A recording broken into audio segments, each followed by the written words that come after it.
Salam, saya atas nama Tasya Yunirateva dengan NIM 2513001 dari Prodi Pendidikan Bahasa Inggris.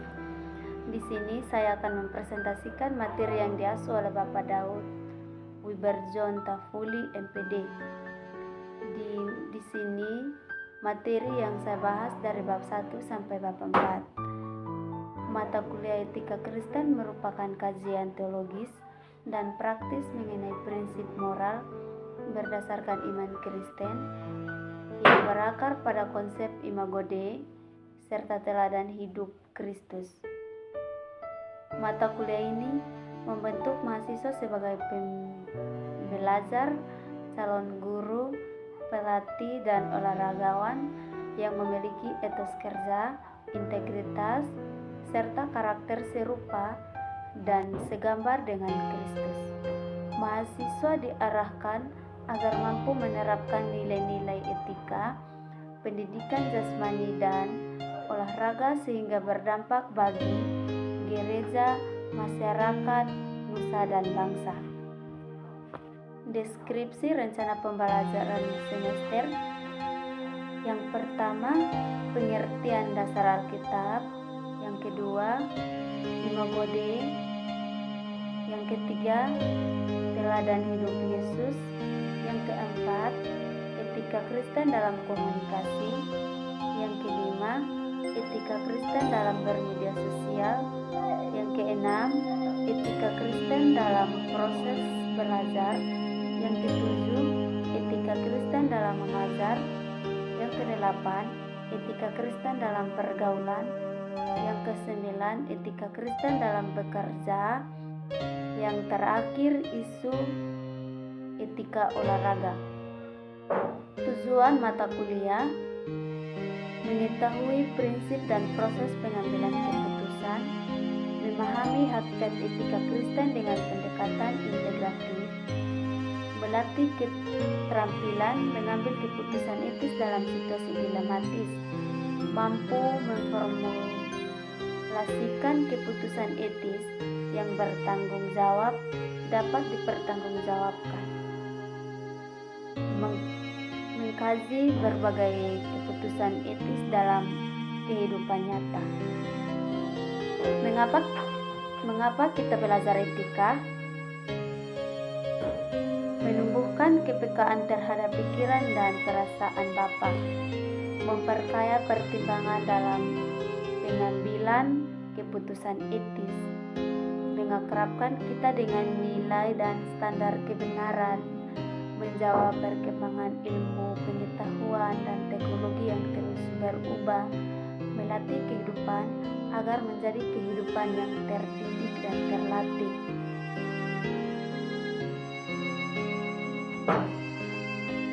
Manusia adalah makhluk etis, artinya manusia memiliki nalar untuk mempertimbangkan apa yang baik dan buruk.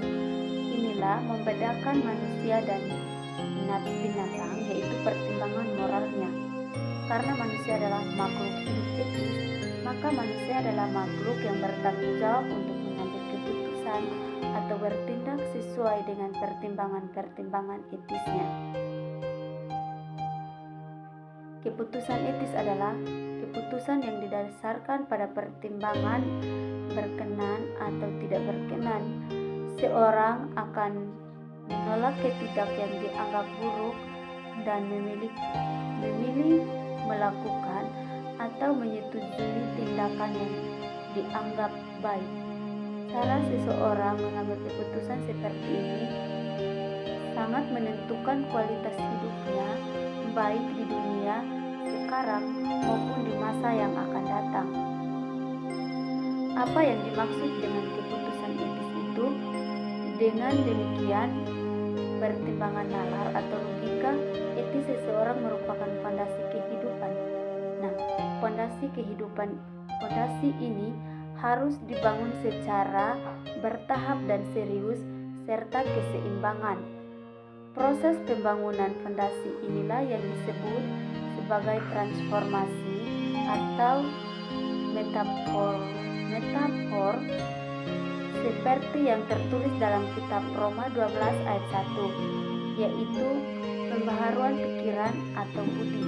Proses ini juga disebut sebagai pembentukan pola berpikir atau mindset. Perbedaan nalar biasa dan nalar etis. Aspeknya fokus, nalar biasa logika dan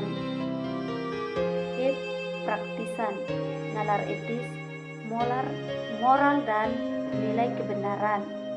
Dasar pengalaman akal.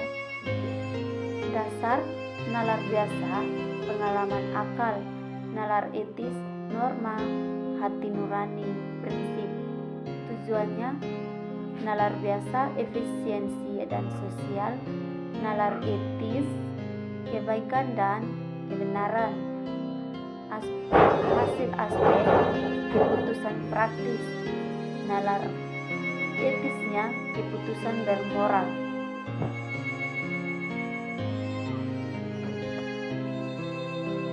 Manusia adalah makhluk sosial yang tidak hidup tanpa berinteraksi dengan orang lain. Salah satu bentuk interaksi yang paling utama adalah berkomunikasi. Berkomunikasi digunakan untuk menyampaikan informasi, mengekspresikan perasaan, serta membangun hubungan sosial. Namun, dalam kenyataannya, komunikasi seringkali menjadi sumber konflik.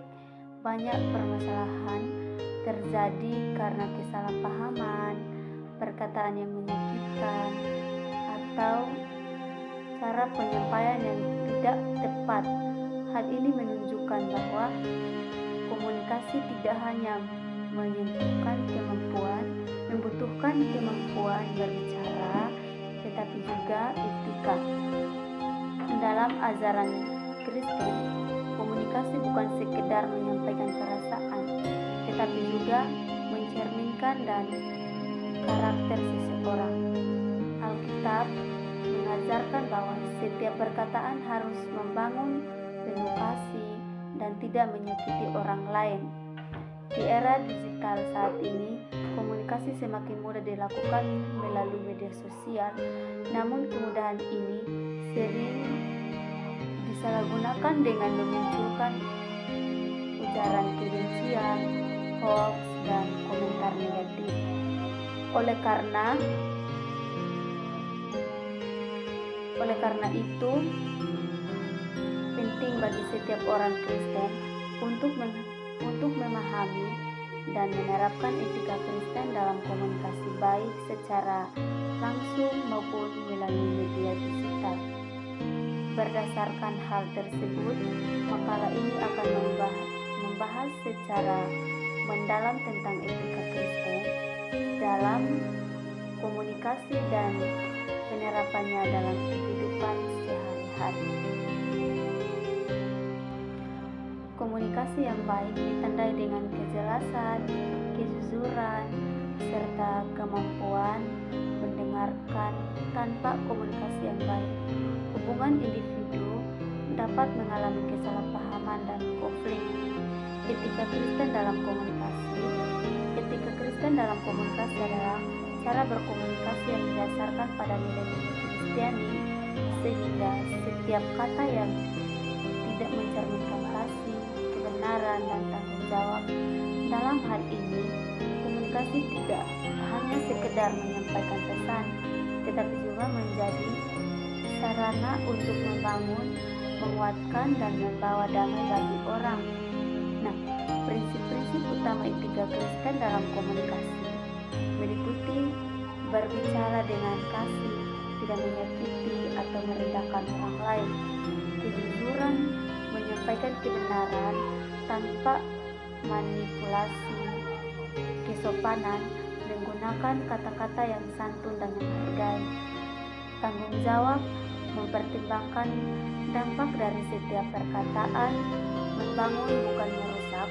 Komunikasi digunakan untuk mempertimbangkan, bukan memecah. Dalam praktiknya, etika Kristen dalam komunikasi mengajarkan bahwa setiap orang percaya harus menjaga lidahnya, menghindari perkataan kasar, fitnah maupun kebohongan, serta berusaha menjadi berkat melalui kata-kata yang diucapkan. Dasar Alkitab.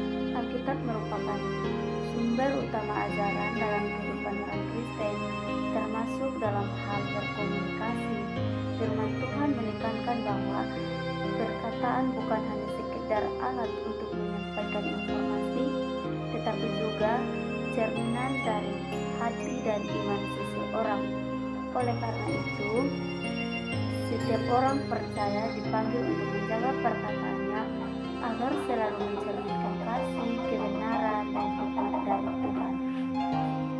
Komunikasi tidak dijaga dengan baik tidak dapat menimbulkan kesalahpahaman, konflik, bukan perpecahan. Sebaliknya, komunikasi yang sesuai dengan ajaran Alkitab dapat membangun hubungan sehari-hari, membawa damai, dan menjadi berkat bagi orang lain. Berikut adalah beberapa ayat yang menjadi dasar dalam etika Kristen dalam komunikasi. Efesus 4 ayat 29. Janganlah ada perkataan kotor keluar dari mulutmu, tetapi pakailah perkataan yang baik untuk membangun di mana perlu, supaya mereka mendengarkannya beroleh kasih karunia. Kesimpulan, etika Kristen dalam komunikasi merupakan pedoman penting dalam kehidupan dan orang percaya. Komunikasi yang baik harus didasarkan pada nilai kasih, kebenaran, dan kesopanan. Dengan menerapkan etika Kristen, seseorang dapat membangun hubungannya yang harmonis dan menghindari konflik. Oleh karena itu, setiap individu perlu memahami dan menerapkan etika komunikasi dalam kehidupan sehari-hari. Saran dan masukan, setiap orang hendaknya lebih bijak dalam berbicara. Gunakan komunikasi sebagai sarana untuk membangun hubungan yang baik. Terapkan nilai-nilai Kristen dalam setiap aspek kehidupan. Perlu adanya edukasi tentang etika berkomunikasi, terutama di kalangan generasi muda.